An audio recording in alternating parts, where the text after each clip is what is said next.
Viral, PDP laban ni PRRD, tanging lehitimong paksyong partido, sabi ni Atty. Matibag. Kapapasok lamang na balita, trending ngayon sa social media. Welcome development para sa PDP laban ko si Wing ang pagbasura ng COMELEC sa hirit na motion of reconsideration ni na Senator Coco Pimentel at dating Senador Manny Pacquiao para ipabasura ang naunang pasya ng poll body laban sa kanila.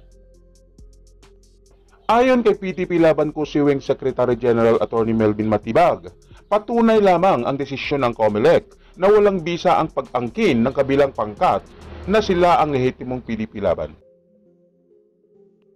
The COMELEC and Bank gave the simplest explanation to the arguments raised by Senator Aquilino Pimentel and former Senator Manny Pacquiao.